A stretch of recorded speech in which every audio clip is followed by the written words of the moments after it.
السيد اللواء محمد الشريف محافظ اسكندرية النهاردة بيطلق إشارة البدء في مشروع تطوير ورفع كفاءة شارع النبي دانيال. المشروع من ضمن استراتيجية لتطوير الشوارع التراثية في محافظة اسكندرية بالتنسيق مع الجهاز القومي للتنسيق الحضاري التابع لوزارة الثقافة، واللي بيساهم بمبلغ 3 مليون جنيه من تكاليف المشروع. هيتم توحيد الشكل العام لجميع المحلات الموجودة بالشارع، وكمان توحيد أشكال اليافط الموجودة أعلى المحلات، وده للمحافظة على الهوية البصرية. هيتم إزالة جميع الإعلانات العشوائية المشوهة للمنظر. بتتم الدراسة مع إدارة المرور لتخصيص جزء من الشارع لمرور المشاة فقط بعيدا عن طريق السيارات، وده لأن الطابع التجاري في الشارع بيكون فيه أعداد كبيرة من المشاة والمرة، يمكن أكتر من أعداد السيارات. هيتم عمل تشجير للشارع كله، وهيتم دهان جميع المباني في الشارع بدرجات اللون البيج للحفاظ على الطابع الكلاسيكي للشارع.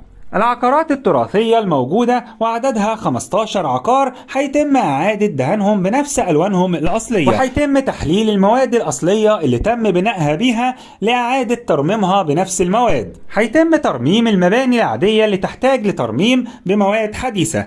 هيتم تنفيذ المشروع خلال عام. هيتم دراسة جميع شبكات البنية التحتية بالشارع علشان تحديد الشبكة اللي بيتم وزن جميع مناسيب الشارع عليها، وده بالتنسيق مع جميع إدارات المرافق.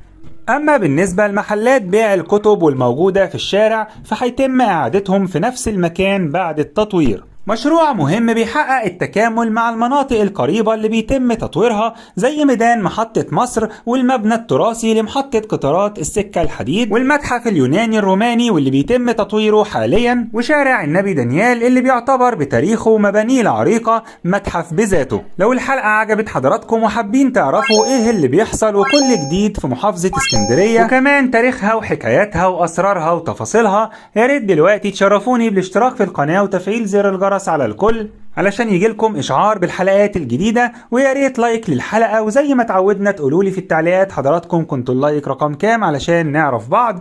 أنا أخوكم مراد محمود، وشكرا لكم.